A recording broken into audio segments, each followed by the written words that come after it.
जय गुरु जी, शुक्राना गुरु जी, अनंतम अनंतम शुक्राना गुरु जी। जय गुरु जी। संगत जी आज होली का त्यौहार है, बहुत ही शुभ दिन है और यह सत्संग आप तक होली के दिन पर आया है तो जरूर गुरु जी आपको कोई खास ब्लेसिंग्स देना चाहते हैं तो सत्संग को एंड तक जरूर सुनिएगा, क्योंकि कहते हैं जो भी सत्संग सुनता है या सुनाता है दोनों को गुरु जी की ब्लेसिंग्स मिलती है। और कोई भी सत्संग हम तक किसी खास मकसद से ही आता है, क्योंकि हमारा उनसे कोई ना कोई कनेक्शन जरूर होता है।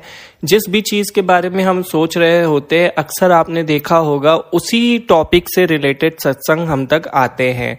तो सत्संग को अंत तक सुनना हमारा काम है, हमारी भक्ति है, क्योंकि गुरु जी हमें सत्संग के माध्यम से हमारे सवालों के जवाब भी देते हैं और बहुत सारा आशीर्वाद देते हैं, तो हम उसे अधूरा कैसे छोड़ सकते हैं। संगत जी आज के सत्संग को स्टार्ट करने से पहले हम गुरु जी का मंत्र जाप करेंगे। ओम नमः शिवाय, शिव जी सदा सहाय। ओम नमः शिवाय, गुरु जी सदा सहाय। संगत जी यह सत्संग बहुत ही डिवाइन, बहुत ही ब्लेसफुल सत्संग है और यह सत्संग श्रेया कनौजिया आंटी जी का है। आंटी जी कहती हैं, यह सही कहा गया है कि आप जो खोजते हैं वह आपको खोजता है। मुझे अपने जीवन में कई रहस्यमय अनुभव हुए हैं, लेकिन उन्हें समझने के लिए कभी मार्गदर्शन नहीं मिला। 2022 के अक्टूबर या नवंबर के आसपास मैंने एक गुरु की तलाश करने का फैसला किया। मैंने हमेशा भगवान शिव से जुड़ाव महसूस किया है और उनकी उपस्थिति को चारों ओर महसूस किया है।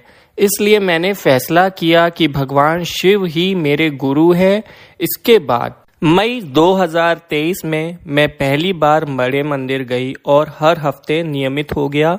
मैंने YouTube पर उपलब्ध सत्संग भी सुने। इस तरह से यात्रा शुरू हुई। एक परिवार के रूप में हम गुरु जी के बारे में बहुत सारी बातें करते थे।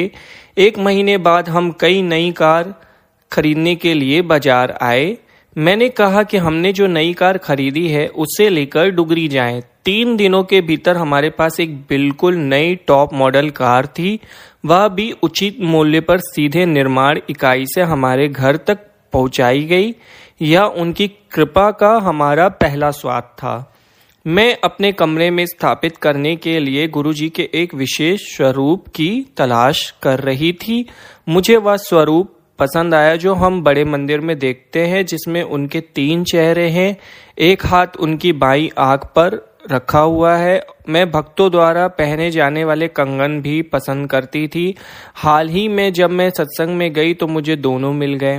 कुछ महीने पहले मैं योगी की आत्मकथा खोज रही थी। आर्थिक तंगी के कारण मुझे लगा कि इसकी कीमत बहुत ज्यादा है। मैं निराश थी कि मैं इसे खरीद नहीं सकी। कुछ दिनों बाद इसकी कीमत बहुत कम थी। इस साल उनके जन्मदिन पर मैं केक के साथ जश्न मनाना चाहती थी। मैंने घर पर किसी से इस बारे में चर्चा नहीं की, क्योंकि कोई भी जन्मदिन के बारे में बात नहीं कर रहा था। दोपहर के आसपास मेरी माँ ने घोषणा की कि हम शाम को एक छोटे केक के साथ उनका जन्मदिन मनाएंगे। जब मैं शाम को केक तैयार कर रही थी तो मुझे आश्चर्य हुआ कि मेरी माँ केक काटने के लिए कैसे कहेंगी, मेरे भाई से या मुझसे। किसी तरह यह बात मुझे अच्छी नहीं लगी। तभी मेरी माँ ने मुझे आवाज लगाई और कहा कि मुझे केक काटकर गुरु साहिब को चढ़ाना है। वे अपने भक्तों के हर छोटे मोटे विचार को सुनते हैं और उत्तर देते हैं। चूंकि वे ऐसा करते हैं तो क्यों न उनसे एक स्थायी संबंध के लिए प्रार्थना की जाए। मैंने अपने घर और कमरे में कई बार उनकी विशिष्ट गुलाबी सुगंध के रूप में उनकी उपस्थिति महसूस की। कभी कभी मुझे कार चलाते समय सुगंध आती। एक बार मुझे उनसे अलग होने का एहसास हुआ और लगा कि मैंने उनसे अपना संबंध खो दिया है। मैं एक बच्चे की तरह रोने लगी। अगली सुबह मैंने अपने कमरे के सामने एक मोर देखा। वास्तव में एक बरसात के दिन में जब मैं सुखमनी द्वारा लिखित सर्चर्ड विद डिवाइन लव पढ़ रही थी, मैं एक व्यक्तिगत मामले को लेकर चिंतित हो गई और खुद से पूछने लगी कि क्या गुरुजी को इस मुद्दे के बारे में पता है। तभी मैंने एक आवाज सुनी और बालकनी की ओर भागी और देखा कि एक मोर हमारे घर की ओर मुंह करके जोर से आवाज लगा रहा था। उसने फिर से उत्तर दिया था। महाराज की संगत में आने से पहले ही मैं आध्यात्मिक रूप से प्रवृत्त थी और भगवान शिव से जुड़ी हुई थी। मैं गुरुद्वारे श्री बांग्ला साहिब जाती थी और घंटों वहां बैठती थी। मैंने एक बार कुरान पढ़ी और वह अद्भुत था, क्योंकि पढ़ते समय मैंने एक पल में ईश्वर की उपस्थिति को तीव्रता से महसूस किया। मैं सोचती थी कि हम सभी एक ईश्वर के बारे में बात करते हैं, लेकिन सभी धर्मों के अपने रीति रिवाज, अपने पूजा स्थल है। क्या पूरे ग्रह पर कोई ऐसी जगह है जहां सभी धर्मों के लोग आकर समर्पण करते हैं और आशीर्वाद प्राप्त करते हैं? अभी एक दिन पहले मैं अपने कमरे में बैठी थी और फिर से वही विचार मेरे मन में अचानक मुझे लगा कि गुरुजी की संगत एक ऐसी ही जगह है, यही एकमात्र ऐसी जगह जहां मैंने सभी धर्मों, जाति, पंथ और राष्ट्रीयता के लोगों को आशीर्वाद प्राप्त करते देखा है, जिसमें नास्तिक भी शामिल है। उनकी कृपा ऐसी है, उनके आशीर्वाद के कारण, उनके पवित्र चरणों में पहुंचने के 1 साल बाद मैंने एक व्यक्ति के रूप में अपने आप में भारी बदलाव देखा है। मुझ में बहुत अहंकार, क्रोध की समस्या थी और मैं अहंकार और अज्ञानता से भरी हुई थी। आध्यात्मिकता और सामान्य जीवन के मामले में मैं बहुत संकीर्ण सोच वाली थी। बचपन से ही मैं बहुत शांत और अंतर्मुखी थी। मैं एक कूकन के अंदर था और उससे बाहर नहीं निकलती थी। गुरुजी महाराज ने मुझे अपने पास बैठाया और अपने विचार और भावनाएं साझा की, जिससे मेरे मन में वर्षों से जो बोझ था वह हल्का हो गया। उन्होंने मुझे उन आंतरिक अज्ञातों से उबारा जो कभी मेरे व्यक्तित्व की सतह पर नहीं आए थे। उन्होंने मेरे अवचेतन भय और नकारात्मकता से छुटकारा दिलाया, जो मेरे जीवन में गलत धारणाओं और दुर्व्यवहारों के रूप में प्रकट हुए थे।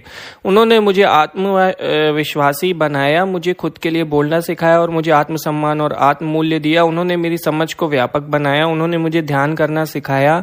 उन्होंने मुझे एहसास कराया कि वे दिव्य प्रकाश है और ईश्वर एक है। मेरा मानना है कि हमें धैर्य रखना चाहिए और बस गुरुजी की बात सुननी चाहिए, उनकी इच्छा का पालन करें और प्रतिदिन खुद पर काम करने के लिए प्रतिबद्ध रहे। वे हर कदम पर हमारे साथ खड़े रहेंगे, वे हर पल हमारी बात सुन रहे हैं। जय गुरुजी। बहुत ही प्यारा, बहुत ही ब्लेसफुल सत्संग था आंटी जी आपका। अगर मुझसे सत्संग कहने में किसी भी प्रकार की मिस्टेक हो गई हो तो मुझे माफ कर दीजिएगा। संगत जी, डिस्क्रिप्शन में मेल आईडी है, वहां आप अपना शुक्राना सत्संग भेज सकते हैं, जिसे हम अपने चैनल के माध्यम से जरूर शेयर करेंगे। और ऐसे ही गुरुजी के प्यारे प्यारे ब्लेसफुल सत्संग सुनने के लिए गुरुजी के चैनल को सब्सक्राइब करिए, बेल आइकन नोटिफिकेशन को भी ऑन कर दीजिए ताकि अपडेट्स आप तक आते रहे। आज के सत्संग को हम यहीं विराम देंगे। जाने से पहले हम गुरुजी का मंत्र जाप करेंगे। ओम नमः शिवाय, शिवजी सदा सहाय। ओम नमः शिवाय, गुरुजी सदा सहाय। ओम नमः शिवाय, शिवजी सदा सहाय। ओम नमः शिवाय, गुरुजी सदा सहाय। जय गुरुजी, शुक्राना गुरुजी, अनंतम अनंतम शुक्राना गुरुजी, लख लख बार शुक्राना गुरुजी। जय गुरुजी, संगत जी।